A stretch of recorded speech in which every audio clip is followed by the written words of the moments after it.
For most people, sophomore year is generally a non-important and not very memorable year of school. However, in my case, it was extremely unique and very different from most other school years. Today, I'm going to be discussing my sophomore year of high school in general, just like I did my freshman year 3 weeks ago. This will follow the same format, being in chronological order. Anyways, let's get started with the backstory. So as most of you know, I go to an early college. Here, I get both a high school diploma and an associate's degree, all for free when I graduate. I had to apply to go here back in 8th grade, and I got accepted. As I mentioned earlier, freshman year was tough, but it was at the same time a great school year. For the summer of 2019, I really did not do a whole lot. Around mid-June, I took driver's ed. It was a pretty easy class. We basically had it for 3 hours a day, Monday through Friday, for 2 weeks. It was boring, but I got through it and passed. The next week, I would take the driving portion. Driving went well too, and I successfully completed driver's ed. Then the next Monday, I went to the DMV to get my permit. To do this, I had to take a test. I made a 100 on the test and was given my permit. This took place in early July. So what did this have to do with school? Well, it makes up a really important part of how I got to school. In freshman year, I rode the bus to and from school. Now that I had my permit, I needed to drive a total of 60 hours, with 10 of those being at night. So I drove with my grandmother every morning and every afternoon. We would drive to drop off my sister at the middle school and then drive to my school to drop me off. This was an excellent way of getting hours. Now let's actually discuss school. So my first day of sophomore year was on August 7th, 2019. This was definitely a crazy first day. This is because we were going to be going on a 3-day trip to the mountains that same day, and this was on a Wednesday, and we'd be there until Friday. We had all brought our suitcases to school. Now, how about we talk about my classes? For high school courses, the only classes I had were English and seminar. For college, I had Intro to Sociology, Intro to Criminal Justice, Technology and Society, which is a writing course, and Quantitative Literacy, a finance course. College didn't start until about 2 weeks later, so I only had English and seminar to worry about. I started my day with English. We had already been given our lockers, and somehow I fit my entire suitcase in my locker. Because my locker was like really small, but my suitcase was like gigantic. English this day was good. I basically shared the class with most of my friends. The desks were arranged so that there were 2 desks per table. Me and Dylan sat beside each other. Before the teacher came in, we as a class mostly talked about our summer and just laughed. Then the teacher finally came in. She introduced herself, and that's basically all that happened. Should note, this was our English teacher's first year at our school, as our old English teacher had gotten his doctorate degree and went to go teach at a university.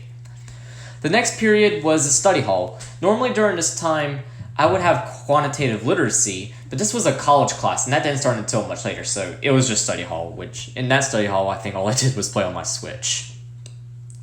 The next period is seminar. This will be a very important class throughout the year, especially the teacher, but I'll get to that very much later. Now, normally my next class would have been a second study hall, but we were instead doing an intensive, which was an activity our school did. I'll explain it in next week's Storytime, February 5th. So anyways, we had to jot down some notices and wonders over a board called Game of Life. I really can't remember what else they said, although I'm pretty sure it was about some choices we make or some other bullshit like that. And now it was time to go on a bus ride for 2 hours. We had assigned seats throughout the entire trip. However, this wasn't as bad as you might think it might be. Basically, what happened was that the teachers would select a person and identify their closest friend. So in my case, it would be Dylan. Therefore, I was assigned to sit beside Dylan, and Dylan was obviously assigned to sit beside me. This was perfect. Of course, all of us are friends. Like, all of us guys are friends with each other. But we obviously had our closer friends. So I'm glad our teachers put us with the closest friends. So on the bus ride up to where we were going was pretty dope. I had a Mario Kart 8 Deluxe 200cc no idle 48 track speedrun on the way up there, and Dylan timed me. It was not a personal best, but it was still really fun to do. About 10 minutes after I finished the run, we arrived in the city we were staying at. The city is called Blowing Rock, and I think you can know where we took this. First thing I heard when we passed by the sign saying Blowing Rock was, "Alright boys, we have entered Blowing Cock." Just imagine if I was like on the news and I ended up saying Blowing Cock. Like, I guarantee you there's been at least one news source that has probably said Blowing Cock. Like, you're not gonna get away with saying Blowing Rock and not think Blowing Cock. Like, that's really hard to do. Of course, this was obviously really funny, as we were all just a bunch of crazy 15-year-old boys. Oh, and I should note that Blowing Rock is actually on the list the list of weirdest place names on Wikipedia if you want to check that one out. So after a little while, we finally arrived at where we were going to stay. I'll just call it a camp since it really wasn't a hotel. Now, we were a room with 3 other people for the trip. One of the people I roomed with was Dylan, of course. I also roomed with a boy named Edward. As for the other boy, I will not mention his name as he requested to remain anonymous. Now, we normally would have actually room with 7 others, as there were about 8 beds for every 1 bathroom, and each room of 4 beds was connected with another room of 4 beds. However, we got really lucky and didn't have another group, so it was just us of 4. Now, the rooms, though, were in very poor condition. One of the rooms did not have a working plug outlet. The other room did, and fortunately, Dylan brought his USB charging station for all 4 of us. So that meant that all of our phones were charging, and then on the bottom plug, I charged my Switch. And so all 5 devices were charging. That wasn't the only issue with the rooms. We had bunk beds, but the frames were made sleeping on top pretty dangerous on all 4 bunks. But do keep in mind that we got lucky, so we all just slept on the bottom of each bunk. One final issue was the ceiling panels with the room. The panels had probably not been repaired in maybe over 30 years, as Edward somehow managed to knock one off just by basically slightly tapping it. Like, that ceiling panel literally fell off. So now, that was the first night, and it was pretty easy. The next day, we would wake up and do our activities. These included finding animals in a river, as well as going hiking and learning about choices. I won't go into detail as these will actually be mentioned next week's story time, February 5th. I'll just say that this day was exhausting. Next day would be when we left the place and returned home. So it was a really unusual first week back at school. Next week would be kind of normal, just that we wouldn't have college. Finally, the next week we had college. First class I want to talk about is quantitative literacy. My professor was great, but wow, he was weird. If you want to know just how weird, well, he was actually on my strange addiction for his massive love for Dolly Parton. You heard me right. This 43-year-old man was a Dolly Parton superfan. But, I mean, we all have the one weird thing we like, and I guess Dolly Parton might be his. But I never really struggled in his class, as it was mostly just a review of Algebra 2, which I took in freshman year, so, it was really easy. Now, let's talk about sociology. This was taught by a professor who I'm just going to say is pretty damn crazy. Now, I love it when teachers love their job, as they're going to actually teach and be extremely passionate about it. But I think this professor might have been taking his job way too seriously. His cheating, and this dude is like me and my cat. We're both crazy about it. Now, he was always extremely serious throughout the entire class, until the very end where he cracked a joke about pedophiles. In case you want to know what he did, that made him crazy though. Well, for one, he loved the cell phone policy a bit too much. One dude in class decided to charge his phone, so he hooked it up to the outlet and put the phone face down on his desk. Seems reasonable, right? Well, according to this professor, this kid basically committed an act worse than 9/11. This professor just went absolutely off on this dude. In fact, I'm just going to mimic what the professor said. No! That is not my policy! Sociology is a serious subject looking for serious students! If you aren't a serious student, then get the hell out! Yes, everything I just mimicked was basically in the exact tone and the exact thing that our sociology professor said. Over a freaking phone facing face down. Trust me, if you had been there with us, you would have probably found this shit even funnier than how I mimicked them. Sociology, we had 5 assessments, which were basically just papers where either we were given a prompt to write about or we were just simply answering questions in an essay format. Lowest grade I made on a sociology assessment was a 93, and the highest was a 98. Most of these were really easy to do. We would get a new assignment that would open up every other Wednesday and would be due the next Wednesday. I would be kind of a meme in the class for always submitting the assessment the day it becomes available, and then I'd still make an A on it. Now that sociology is out of the way, let's talk about criminal justice. This is definitely the hardest college class this semester, but the professor was probably my favorite professor this semester. She was extremely nice and definitely knew what she was teaching. She was not like my sociology professor, but she still at least cared about the class. I did struggle a bit in this course, but I still really did very successful, and it paid off in the end. Now we talk about technology and society. This was an online writing course that focused on choosing sides in multiple technological and societal issues. I'm just going to say that the professor really only gave you credit for completion. I'm not even kidding. Edward also took the class and managed to get 100 on an assignment by literally submitting a blank document. I don't think he even checked your document at all. He just checked to see if you submitted it. So therefore, I made a 100 in the course. So now let's move on to next week. I'd be given a letter by my seminar teacher. I opened it up and it was an invitation to join the beta club. I definitely wanted to do this as it would look extremely good for college, so I did it. In September, we had the inauguration. It was a semi-formal event, so therefore I had to dress up in probably the best I have ever dressed up. I wore a sports jacket, a button shirt, some pants, I don't even know what they are, and some dress shoes. I ended up impressing a lot of people at school, and I was kind of voted as the best looking dude at school that night. Like, a lot of people were talking about my clothes. Like, I don't know why. It's just me dressing up in a sports jacket and just dressing in a pretty professional way. Though, honestly, I don't know what to think about that, but hey. Afterwards, me and my family went to go eat out at a local Ruby Tuesdays. Now, I should note that the leader of the beta club was also my seminar teacher, which that'll be really important later on. So speaking of seminar, let's talk about our project that we had for this now. Our project was to write a found poem on what we saw during an observation up on a balcony from when we were in Blowing Rock. One of our favorite activities was just, well, not one of our favorite, most of us hated it, but one of our activities was just looking out the balcony of a research center. We were told to write down our emotions as what we saw, as well as, draw physically what we saw as well. This would be because we would use these to create a poem and draw scenery for the poem. My poem sounded like this. I see the natural world filled with numerous trees, waving with the sound of the wind and the birds chirping to the melodious tone. What beautiful and peaceful song nature offers to greet hikers hiking the trail, so that they might hear the melody of the beautiful natural world.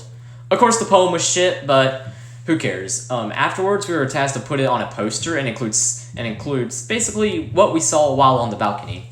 I did mine and it was successful. I learned to draw trees better, and I think overall the project was a good success, of course.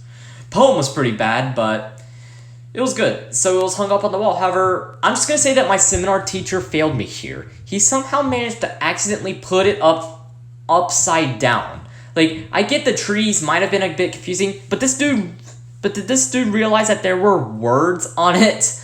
The words were freaking upside down. Like, how the hell do you miss that? Oh, he's going to screw up even more later on.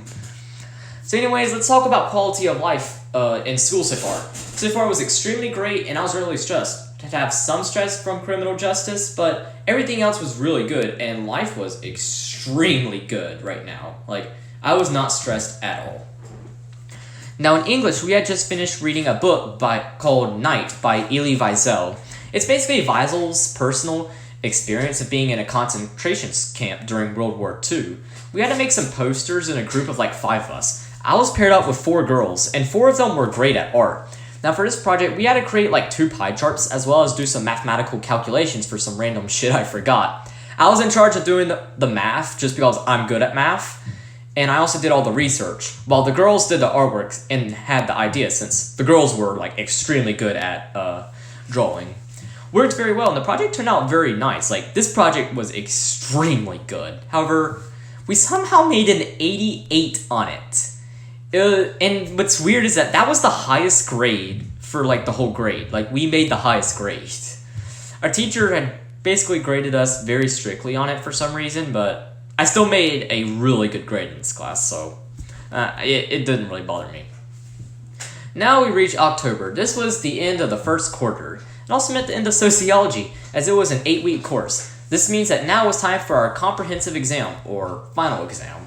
This was an extremely easy test. Basically, our professor was letting us do it twice. If we got at least an 80 on the first time, he would bump it up to 100. He said that he would make an announcement to name everyone who didn't have to take the test again that night. So I checked around 9 o'clock p.m. and only saw 5 names on it.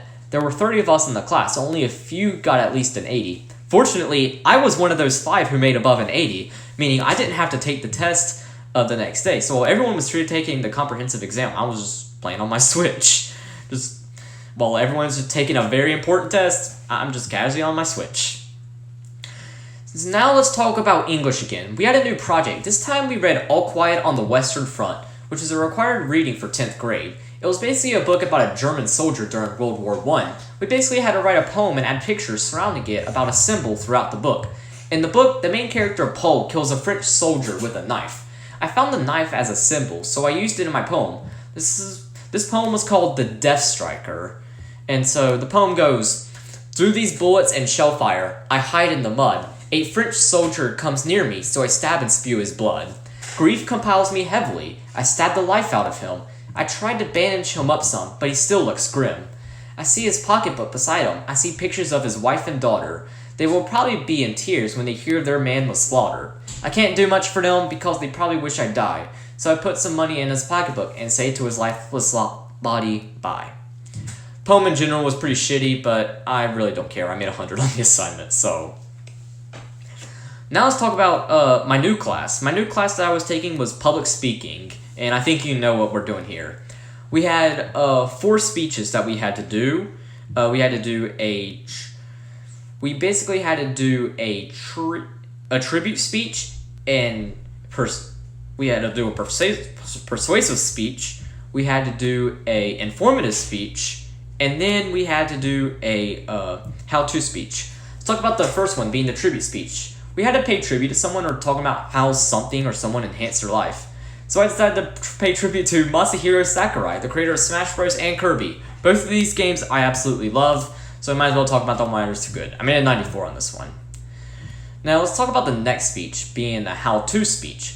For this, I decided to talk about how to pronounce the word numino-ultramicroscopic silicovolcanoconiosis, which is the longest word in the English dictionary. I taught myself how to say this word when I was a freshman, and continually can still say it all the time, as it's really fun to say. I made a 95 on it. Now, finally, I want to talk about the informative speech. In this speech, I discussed the Mario Kart Wii Ultra Shortcuts. I've seen many people do them before, and I've also done a couple myself, and it was really cool to talk about it. I made a 90 on it. Now, I won't talk about the last, the persuasive speech, as it was political, but I'm just going to say that I made a 98 on it. So now let's talk about English again. So we have now finished a reading called A Doll's House, which is basically a play about a Norwegian woman divorcing her husband. Well, you get the point. So we had to write and create an act 4, as there were like 3 acts with the group. And then we would act it out. Ours was cringe, but it got the job done, and we all made 100. So now we reached December, which means finals came up. But before we do that, let's talk about the highest grade I ever received on a single assignment. So for years, the highest grade I got was a 115 back in 2nd grade on a spelling test. Sophomore year would be the year that overtakes this as a new highest, and it would be much higher than that. So for an assignment I did in quantitative literacy, my professor was supposed to give me 100 for assignment. However, he mistyped and managed to give me a 300 on the assignment. You heard me right, he gave me a 300 on a single assignment. Like, obviously this was a typo, but I obviously didn't remind him, so my grade increased from a 97 to a 101.3. I literally made a 100.4 in the class just because of this assignment. And he gives bonus points on his test, so like you can easily make a grade above 100 in this class. But like, holy shit, this was a pretty crazy grade. Wish I got that back in 9th grade English or in a class the next semester, but I ain't complaining. I still got 3 times more than I was supposed to. So now let's talk about finals in general. So for quantitative literacy, everything went really well. The final was easy, but for the bonus question, we had to list a Dolly Parton song that was not 9 to 5. I didn't attempt this just because I didn't know any Dolly Parton songs other than 9 to 5, so I was kind of screwed on that, but I still made 100 on the final. Now the only other final I had, well, I had 2 other finals. The other final, I don't even know how to say. I can't not read. But the only other final I had left was criminal justice. I was at a borderline 90 on it, so the test meant a lot. It wasn't cumulative, so it was just everything from the last few chapters. I did very well. I made a 96 as I studied a ton. Ended up making a 94 for the class, so like that was a big relief. Now I made a 96 in public speaking, and I made 100 in technology. In English, I made a 95, so that's basically it. Now let's talk about Christmas. I got myself a gaming chair as well as some Switch games and some books. No new phones or anything like that, but still a great Christmas. Now let's talk about January 2020. This would be a very eventful month, as it was the first month of a very godforsaken year, 2020. So we started out with a bang by almost starting World War III in just 2 days of the year. I also had new classes. While English and seminar stayed, I also had biology for high school courses. For college, I was taking American government, pre-calc, and corrections. The three most important classes that you need to pay here are biology, seminar, and pre-calc. Now, before we talk about new courses, let's talk about intensives. Just like the 3-day trip, that was an intensive. This was just a stay at school intensive. As you might know, our topic for sophomore year was how do you make good choices. So this time we did an intensive on healthy choices. We basically discussed eating healthy, exercising, not smoking, not vaping, not drinking, and all that other bullshit you've probably heard a billion times. However, afterwards, we then had a project. This project required us to pick any topic from the intensive and write a children's book on it. We were paired up with a partner to work on this. In early April, we were going to go to a local elementary school and read our books to 2nd and 3rd graders. Now, of course, nobody was thrilled about this, as most of us are used to writing very serious papers with a lot of big words in them, and even some swearing. Yes, I literally said dumbass bitch in an assignment for communications back in 9th grade, and I made an A on it. That was really hilarious. And that was a speech, too. Like, I literally said dumbass bitch to the whole class, and I still made an A. But of course, I couldn't use this kind of language around 7-year-olds, so writing was definitely uncomfortable. The one thing that scared me the most was that every single page had to have pictures on it. Of course, it's a children's book, so you have to have pictures. This scared me, as I am absolute shit at art. Fortunately, I was paired up with a very artistic girl for this assignment. Therefore, I chose the topic and wrote the book while she did the pictures. I chose to do our topic on exercise. Now, unlike the poems, I'm not going to read out my children's book just because that would take absolutely forever. But I'll just give a gist of it. So a household has 3 bears. Baby bear is weak, wants to get strong. After she sees her mother scare off a human. So in the years to come, she'll start exercising later. She'd scare off a human herself. And the lesson here is to exercise all you can. So basically, so you can basically be Face Jeff. Oh, and I should note that none of our bears were named Raquise, which that was a mistake. We should have named one of our bears Raquise, as that would have been really hilarious. So our children's book had been doing some great progress, and we were easily on time to get it done. But progress stopped in late January because of a very serious situation. So the reason I said focus on seminar is because of this situation right here. What happened was that our seminar teacher got arrested for indecent liberties with a minor. Now, if you don't know what this means, it's basically when an adult tries to sin or do inappropriate things with someone under the age of 18. Basically, this dude had been trying to talk to a 15-year-old boy on Grindr, which is a gay dating app. They exchanged nude photos with each other and even tried to set up a meeting to have sex. The boy's father, though, went through his phone and luckily found this, so he contacted police. The police arrested our seminar teacher. Should know that I was the same age as this boy, and the boy did not go to our school. Now, this was on the news that night, and it was literally like the most popular story on the news for the whole week. While our school had tried to cover up everything and just said that he resigned, we all know what happened. We all watched the news. As a result, me, the other students, and our parents all of us were very disappointed in how the school tried to manage the situation. But we really couldn't say much, as this was the first time that this had ever happened at our school, so we can't say much. Now, while for most students, this was scary, but not extremely scary, for me, this was extremely scary. Unlike all the other students at school, I had actually been to this dude's house multiple times. He was a youth leader at our church, and every Monday we had small groups with him during middle school. All middle school boys went to his house. After the situation, all middle school boys joined us high school boys at our church. It's like we actually have small groups at our church. So as you can see, I was in a really scary situation back in 8th grade, and he could have easily done something to me then. Luckily, that did not happen, but it was still the fact that I was at a very high risk.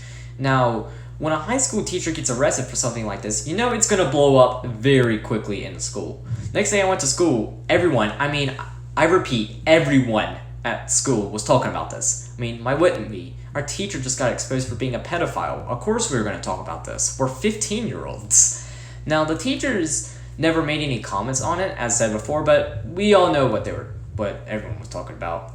and even some memes had arisen over the situation. However, the big issue here is that we did not have a seminar teacher, and we didn't have a geometry and algebra 2 teacher either. The only class I had on was for seminar, as I had already taken algebra 2 and geometry in 9th grade. Therefore, the school spent about a month trying to look for a teacher that could teach us. Fortunately, they found a retired math teacher who decided to agree to go work for the remainder of the semester as an intern. He would also do seminar. He was really nice and a really good teacher, and he absolutely loved his job. Like, he loved his job so much that last summer, he agreed to get out of retirement just so he could be a full-time teacher. Like, he loved it. And the one that got arrested really was not that good of a teacher, and he was often kind of mean at school. So, like, this turned out to be much better teacher. Now, I mentioned earlier that he was also the leader of Beta Club. We would always meet in his room. However, I actually never attended Beta Club meetings since he got arrested for the remainder of 10th grade, so I guess that happened. Now let's actually talk about my new classes. First, I want to discuss biology, my only new high school class. So in the first semester, I was supposed to take Earth Environmental Science, but I already took that in 8th grade, so I just had college class as a replacement, that being Technology and Society. So biology was definitely a very big struggle throughout the 3rd quarter, and I'll discuss why later, but the 4th quarter had a very interesting circumstance that made biology extremely easy, but we'll get there. Reason I struggled in biology the 3rd quarter was because of my teacher. This teacher had interesting due dates. What I mean is that she would give probably the most unanticipatable times. Like, she might make stuff due at 8:30, sometimes 2:30, sometimes 11:59. Sometimes she once made something due at like 6:30 for some reason. It was very weird. I never got used to these due dates, and therefore ended up packing a ton of zeros in this course because the due times always messed me up. And as a result, I ended up making an 83 the 1st quarter in her class. She also didn't accept late work, so like even if you turned in an assignment 2 minutes late, she would still give you zeros. Now let's discuss college. Start off with the elephant in the room, pre-calc. So this class really changed me a lot like biology did, as it was a professor that I struggled with. Did I say it changed me? No, it challenged me. Oh my god, I cannot read a script. While her teaching was good and due dates were very coherent and easy to follow, her grading was extremely cancerous. So her grading style was that she graded your work, not your answer. In all of my previous math courses, all of our assignments were graded based off if we did it, or in Algebra 1, it would be if we got the problem right. Pre-calc was interesting, as now I had to show work and have it all correct to get full credit. If I only put the problem, I would only get 1 point. This rule really bit me throughout the semester. Fortunately, I'd get used to it in quarter 4, but it was definitely abnormal. But I really didn't need to worry much. I always had Dylan, and me and Dylan sat beside each other in class. And considering Dylan literally has the IQ of Isaac Newton, I think it's safe to say that he was a reliable source. And I still struggle with the course though, even with Dylan. Now let's talk about American government. This was like sociology and public speaking, where it was just an 8-week course. The course was definitely really interesting, and I learned a lot, especially someone who knows a lot about politics or may not once posted political memes on Instagram. Was not a good idea, by the way. I really can't say that much about this course though, as nothing really stood out in this course that much, so this is probably the last time I'm going to mention it. Now, let's talk about the final new course, being corrections. In fall of 2019, I took Intro to Criminal Justice, so now I took the second course in the criminal justice curriculum, corrections. It was basically a class on the current American prison system. Really interesting, but the professor definitely pissed me off a ton. Her teaching was good, but my issue was that she used a completely different book than we did. I still had this problem in World Civilizations, which I would took the summer after the semester. My professor at least made sure I had the right information by making PowerPoints for that course. This, for corrections, professor did that, but the information presented on the PowerPoints was not even on our quizzes or any other assignments. Therefore, for most quizzes, I had to rely on Google to answer the questions, even then I wasn't guaranteed the right answer, as I could be given a completely different study than the one from her book. Oh, and before you ask why I didn't just buy the correct book, our school provides us with our books. So everyone in school struggled, or everyone in the class struggled, and all of us were early college students, so all of us struggled. Not only that, but our syllabus was just completely unhelpful. We often had different assignments than the ones set in the syllabus. Finally, at the end of the semester, we had a surprise final, and no final was ever mentioned in the syllabus. I still managed to make an A in this course, but it was extremely hard to do. Now, a course that I was taking for the entire year was English, as I mentioned before. This time, we were reading another play, but rather than taking place in Norway, this took place in France. We were reading Cyrano de Bergerac, a French play about how a guy named Cyrano can speak why did I put a word that I can't even write in my script? Anyways, he had a very good voice, and he can basically write very poetically. Okay, I said a better word. But the problem is that he has a big-ass nose. However, he helps Christian, an attractive dude who sucks at speaking, win a girl. Of course, the original book was in French, so we had to read a translation for it, and it wasn't all too accurate, but it was enough for us to at least understand what they were saying. We actually stopped reading this after Act 3, mostly because of time, so we just read the movie instead. Well, we watched the movie, we didn't read it. Of course, the movie was in French as well, so we had to have English subtitles since nobody understood French. Afterwards, we watched another movie called Roxanne. It was basically a 1988 film directed by Steve Martin, very similar, but with a much more modern twist. The acting was pretty good, and the film as a whole was pretty good. We then had to write a paper comparing and contrasting two pieces. I did well on it, but I'm not too sure what grade I made, as this was an entire year ago. All I know is I did well. Now let's talk about a biology project. So for this project, we had to create a poster that demonstrates a food chain. It could be any food chain, but it had to be neat and realistic. It had to include the sun, producers, primary consumers, secondary consumers, tertiary consumers, and a decomposer on the tertiary consumer. Sounds complicated, but it is extremely simple. I did an aquatic food chain. I basically had the plankton absorbing the sun while being ate by a fish. I don't know what the fish was, but the fish got ate by a lobster got ate by a squid got ate by a shark, and then some bacteria crawled all over the shark. I ended up making a 96 on this, and I think that was very well deserved, so I worked really hard on it. But before I talk about March, I want to talk about a pretty funny situation that happened in February. So one of my friends is trying to do work on his Chromebook. This Chromebook was not loading, and the internet seemed to be down. Now, this kid is Asian, by the way, so I think we all know what he's going to do to overcome the situation. Instead of just waiting for the internet to come back on, this dude decides that it's a good idea to punch his Chromebook. He literally destroyed his entire screen, and it resulted in him having to buy a replacement. Like, this dude could not wait a second longer for the internet to get back up.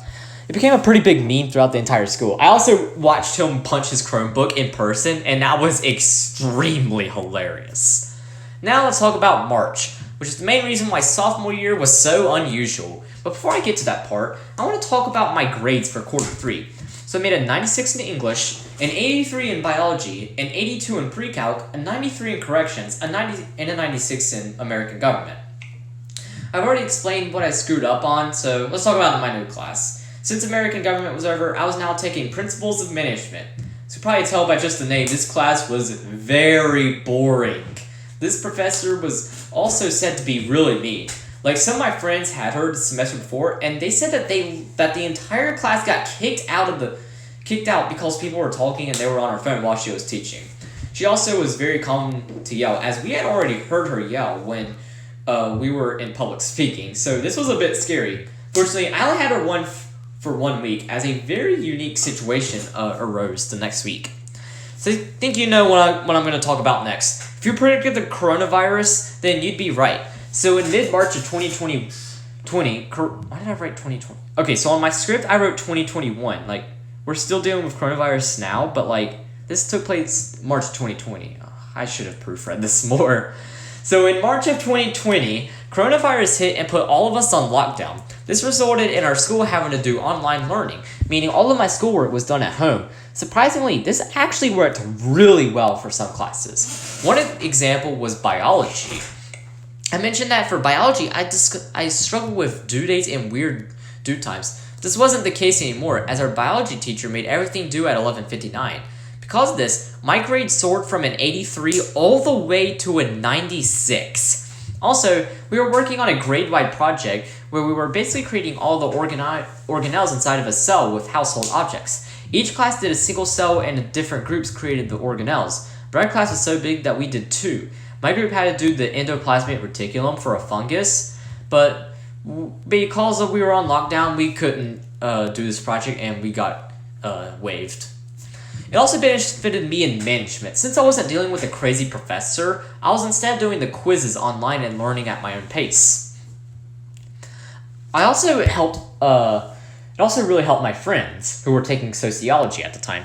Dylan, for example, was kind of already fed up with our sociology professor. According to him, though, he almost burst out in laughter on the first day when the professor said, "Sociology is a serious subject looking for serious students."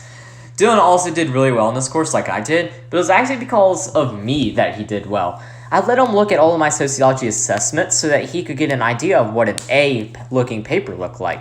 As all of these assessments were A's, I also created a Quizlet for everything in the course for our comprehensive exam, so he could easily succeed from the course thanks to me.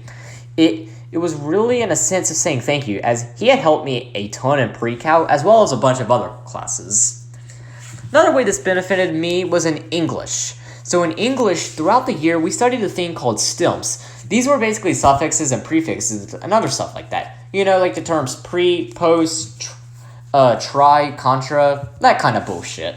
We were tested on 50 stems per week, 25 new ones, and 25 old ones. This got pretty damn annoying, as trying to memorize over 300 stems was not an easy task. We stopped doing this when coronavirus hit, since we obviously couldn't be tested on it.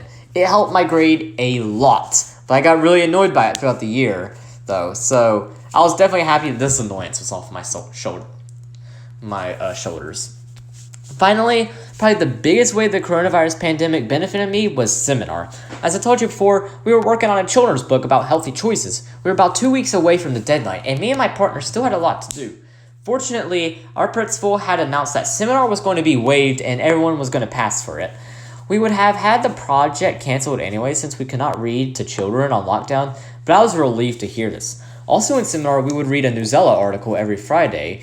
Newsella is basically a platform where students read news articles and answer 4 questions. Most of these articles on Newsella are pretty biased, as a lot of them come from Associated Press, CNN, ABC, a bunch of other biased media. So it's always really annoying hearing why Trump is worse than Hitler or why Trump is better than Jesus, but because seminar was canceled, we don't have to worry about these anymore and didn't have to read any of this biased stuff.